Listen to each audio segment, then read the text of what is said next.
अस्सलाम वालेकुम students, welcome to easy learning. आज हम लॉ ऑफ कोसाइंस डिस्कस करने जा रहे हैं। लॉ ऑफ कोसाइंस और लॉ ऑफ साइंस ऑलमोस्ट एक जैसी हैं। एटलीस्ट उनकी जो बेसिक डेरिवेशन है वो ऑलमोस्ट 50% सेम है। तो अगर आपने लॉ ऑफ साइन नहीं पहले समझा, उसकी वीडियो नहीं देखी, तो पहले आप लॉ ऑफ साइन समझ लें ताकि आपको लॉ ऑफ कोसाइन बहुत आसानी से समझ आ जाए। कोशिश करेंगे यहाँ पर उतनी डिटेल में बात करें, लेकिन क्योंकि वो सारी डिटेल हम लॉ ऑफ साइन में डिस्कस कर चुके हैं तो लॉ ऑफ कोसाइन को थोड़ा सा क्विकली रखेंगे। चलते हैं लॉ ऑफ कोसाइन की तरफ। इसकी डेरिवेशन और लॉ ऑफ साइन की डेरिवेशन बिल्कुल सेम है। यहाँ पर भी आपने उसी तरीके से ट्राइंगल अज्यूम की, उसको कंसीडर किया ट्राइंगल ए बी सी, जिसमें आपके पास अल्फा बीटा और गामा उनके रिस्पेक्टिव एंगल्स हैं और ए बी सी उनकी अपोजिट साइड्स हैं।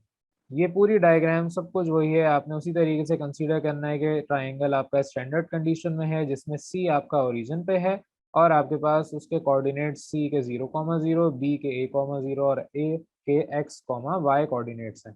फिर आप उसी तरीके से परपेंडिकुलर ड्रॉ करेंगे फ्रॉम वर्टेक्स ए और आपके पास जो राइट एंगल ट्राइंगल बनेगी ट्राइंगल ए डी सी, उसमें आपके पास इसी तरीके से एक एंगल ड्रॉ किया जाएगा 180 माइनस गैमा। अब आपका यहाँ एंगल है और आपके पास नेगेटिव एक्स एक्सिस पे, क्योंकि पॉइंट डी है तो आपका जो बेस है वो नेगेटिव एक्स एक्सिस पे है और आपका परपेंडिकुलर पॉजिटिव वाई एक्सिस पे। तो बेस को आप माइनस एक्स और परपेंडिकुलर को वाई कहेंगे। तो यहाँ पर in triangle A D C अगर मैं कॉस थीटा की बात करूँ तो कॉस थीटा मेरे पास है माइनस एक्स अपॉन बी, यानी कि बेस अपॉन हाइपोटेनस। हाइपोटेनस यहाँ पर आपके पास बी है, तो आपके पास उसी तरीके से x is equal to b cos gamma आ गया।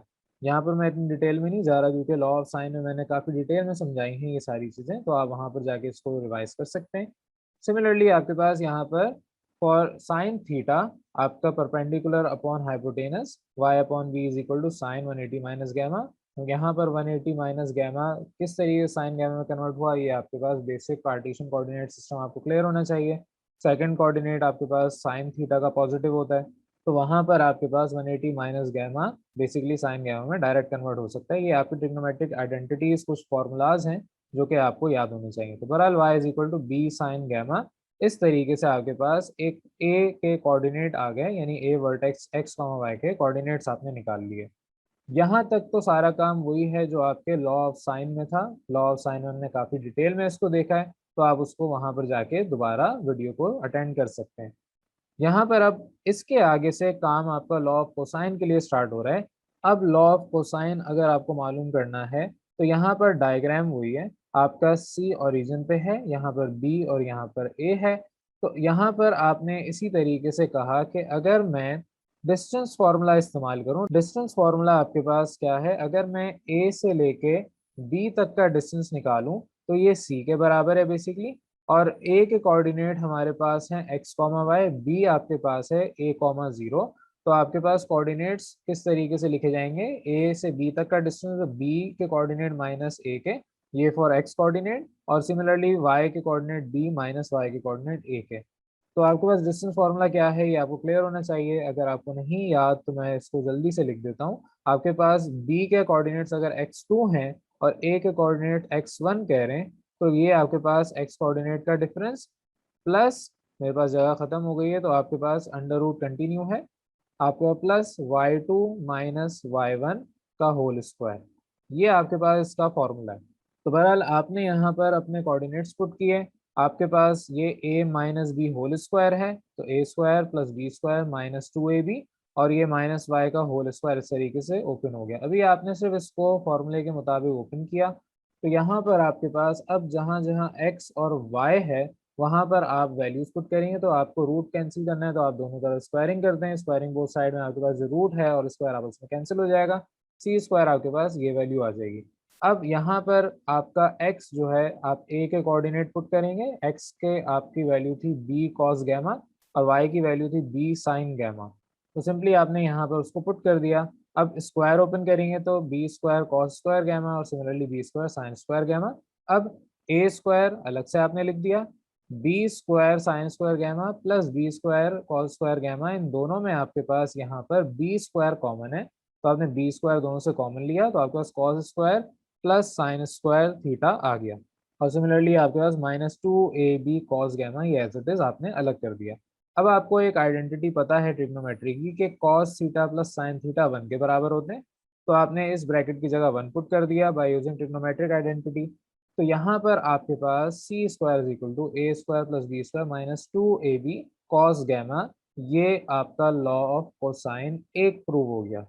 अब अगर आपको इसके अलावा, ये तो सी स्क्वायर के लिए हमने प्रूव किया, अगर आपको ए स्क्वायर या बी स्क्वायर के लिए प्रूव करना है तो जहां पर आपने ओरिजिन पे सी रखा था तो आपके पास c square is equal to आया।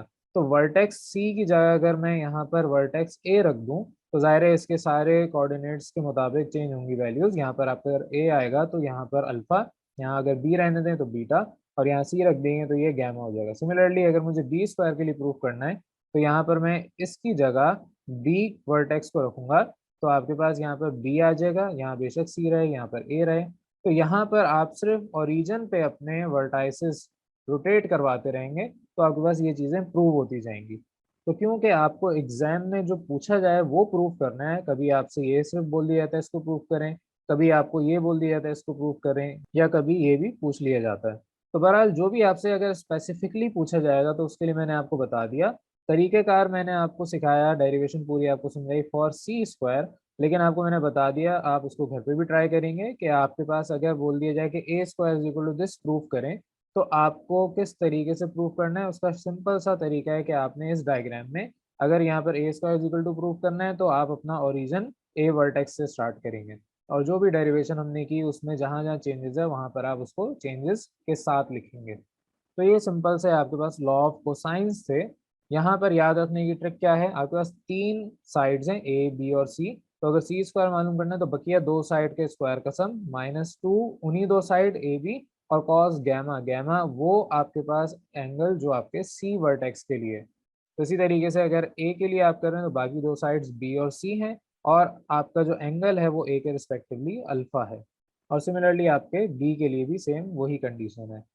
तो ये आपके लॉ ऑफ कोसाइंस से सिंपल से लॉ है, इसके अंदर आपको कोई इतना ज़्यादा मुश्किल काम नहीं है, आपने सारी चीज़ें इधर जो पढ़ी हुई हैं पहले से वही इस्तेमाल की हैं।